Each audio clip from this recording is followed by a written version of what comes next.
Hi, I'm Rue Blenkinsop. I'm a creative nanny for CocoRio and I'm an actor. Being a creative nanny works really well for me because it means I can use my improvisation skills and storytelling and my imagination with the kids. It's really fun. One of the boys I look after, he has an amazing imagination. Sometimes we're pretending that we're on a spaceship, other times it's a pirate ship. We chase each other around the kitchen, it's really fun, and it's a great way for me to play and to have fun and to work and to make a difference to this kid's early years, I suppose, especially in an era where loads of children spend a lot of time watching TV and iPads and mobile phones. It's really great to be able to be part of something that's taking kids away from that. When I arrive on a Thursday, the days are a bit different on different days, but on Thursdays I take the baby with me and the 3-year-old, and we drop the 3-year-old off at nursery.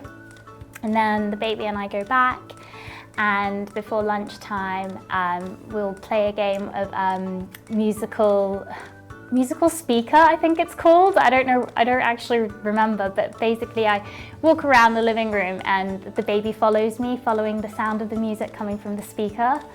And then we might go and play with the toys, the kitchen set, so I'll pretend that we're cooking something and talk to the baby about what we might be cooking. We might be boiling potatoes. Obviously it's all imaginary. He's got a little kitchen set, but the potatoes aren't actually there. So today it might be potatoes, tomorrow it's spaghetti bolognese, the next day it's salmon.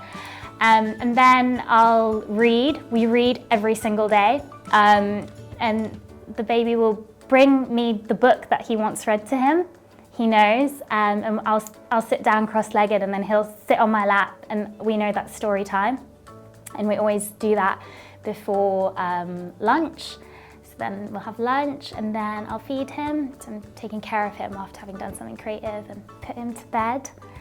And then when he wakes up, we'll do some activities in the afternoon. Sometimes that involves me making Play-Doh because he's still too young to actually make it, but he'll watch me.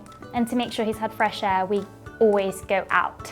So on a Thursday, that will mean picking up his brother from nursery together and sometimes going to the park.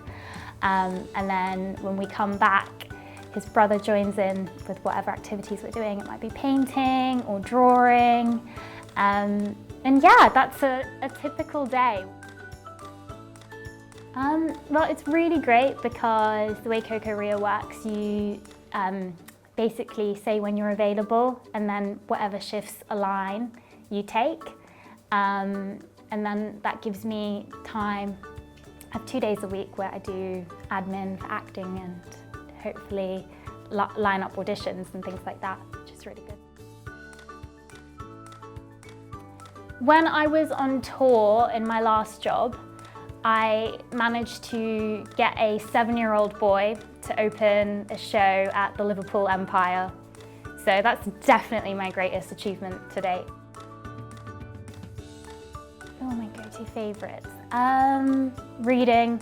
I love reading with the kids. I think going back to what we were saying earlier about iPads and phones and screen time, I think it's so important for kids to be introduced to books.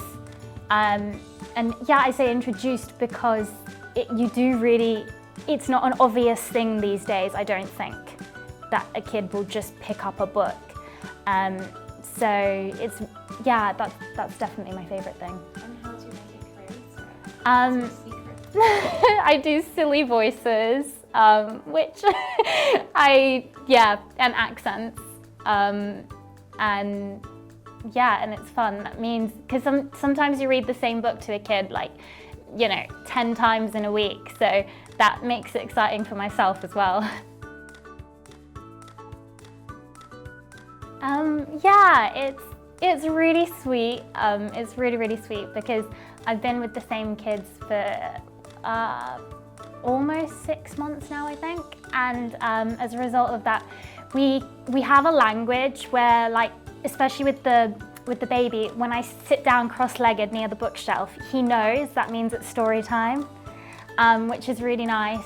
It's the equivalent of having inside jokes with a friend. Yeah.